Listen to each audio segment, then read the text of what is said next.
Salut tout le monde, c'est Antoine et dans cette courte vidéo, on va parler de la loi MiCA. La loi MiCA qui est passée aujourd'hui en vote au Parlement européen et cette loi vise à réglementer le marché crypto en Europe. Alors chacun peut se faire son avis sur les réglementations, certains sont farouchement contre et d'autres pensent que c'est plutôt une bonne chose. Quand il y a des réglementations, ça fait quand même un cadre européen et ça a tendance à rassurer les investisseurs sur les marchés. C'est vrai que l'univers crypto, des fois, ça fait un peu Far West et ça incite pas les gros investisseurs ou les grosses boîtes à vouloir investir. S'il y a un vrai cadre réglementaire, c'est vrai que ça peut apporter beaucoup de fonds au marché parce que ça peut rassurer les potentiels investisseurs, ceux qui n'osaient pas franchir le pas. Et ces gens-là, c'est souvent des gros portefeuilles, des institutions ou des grandes entreprises. Et tout ça, ça peut ramener beaucoup de capitaux dans le marché et donc faire monter les cours.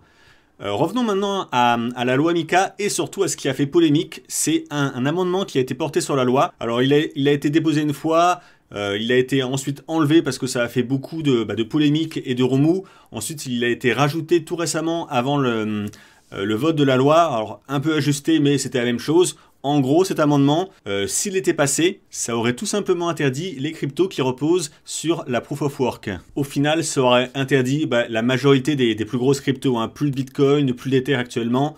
Donc c'était vraiment une loi qui aurait cassé le marché crypto européen. Donc c'est pour ça que cette loi a vraiment fait beaucoup de bruit. Enfin, je dis loi, mais c'est un amendement de la loi, en tout cas, qui posait problème. La première raison évoquée par l'amendement, c'était pour des raisons environnementales, mais c'est vrai que la plupart des arguments qui étaient avancés ne tenaient pas vraiment la route. C'est comme quand on nous dit que les cryptos, ça sert que à financer le terrorisme. C'est un peu comme quand il y a eu Internet qui s'est démocratisé, on a accusé Internet de servir aux terroristes, de servir à la propagation des contenus pédophiles, etc., etc. En tout cas, l'amendement a été rejeté. Ce qui peut également choquer, c'est le nombre de voix. Il y a eu 24 voix pour l'amendement et 32 voix contre. Alors on voit que la différence entre les pour et les contre est déjà pas énorme. Et si on veut être un peu taquin aussi, on peut constater qu'au final, en tout, il n'y a eu que 56 votants. Donc on voit que c'est pas le sujet qui enthousiasme vraiment les foules. Bon, c'est vrai qu'en ce moment, l'actu est chargé, il y a peut-être d'autres sujets plus importants, mais quand même 56 députés seulement qui ont voté au Parlement européen, ça fait pas lourd.